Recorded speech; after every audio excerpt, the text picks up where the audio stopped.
Next up, the Brown Brat spokesperson. He does his thing. He makes sure everybody get taken care of. You can catch his clips, but you know him as Clipps, my man, Big Clipps.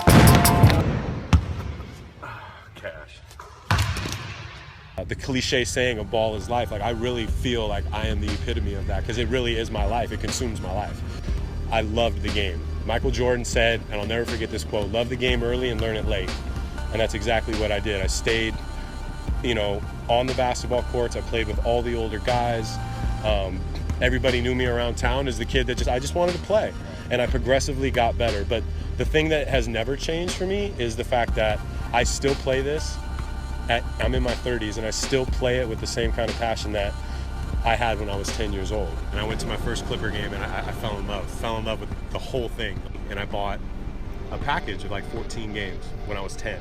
The guy that sold me my tickets, Philip Johnson, I'll never forget his name. And he said, you know what, Ian, you write me a letter this summer and I'll give it to the guy that runs the ball boys. I sent them 15 letters every week. Hey, it's Ian Rice, love to be a ball boy. I basically just annoyed them to the point where they just had to give me a shot. Chris Bayer was the name of the guy who was in charge of the ball boys, and he hired me, and to this day he's still a really good friend of mine. And then I got really close with a bunch of the players because of my personality. I used to play the players. How I would make money is I would play the players before the game. We weren't allowed to shoot. I would play defense on them. If they missed, I got a point. If they made it, they got a point. And I play them for their shoes or money, whatever they want. And either way, win or lose, I'd always get something after the game. They used to always take care of me, man. New shoes. If I showed them my report card, I get, they take us to the Fox Hills Mall and get some new shoes. So it was a really good experience, man. That's great.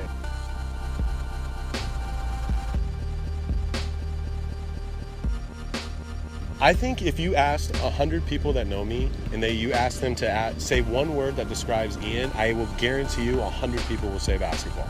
People can't understand why I still get up every morning at 6 o'clock in the morning to go shoot by myself. My whole circle of friends are basketball people, Yeah. I'm down here in San Clemente now, which is like paradise, you guys can already tell. It's not a big basketball town. I'll tell you, in the 5 years I've been here, I've kind of brought a little basketball culture to San Clemente, definitely. Well, my game, and I don't laugh when I say this, but Jamal Crawford, right? Jamal Crawford has never run a drill in his life. Everything he does is off movement and feeling. And for me, I've never run a drill in my life either. I think basketball is like, I say this again, it's like an art form because you're just going with the flow of things. My main point is to make people smile and do something that's gonna make you be like, fuck, that guy just did that right there. Him? You know what I mean? Yeah. My favorite point guard of all time is Mark Jackson. That's who I grew up watching, and Mark to me was not the biggest guy, he was not the strongest guy, but he always got his team involved. My legacy just wants to be something of passion. It's something real from the heart. Like I wasn't born with any gift whatsoever. Everything that comes from basketball for me is myself, seriously. Yeah. I respect that. Yeah.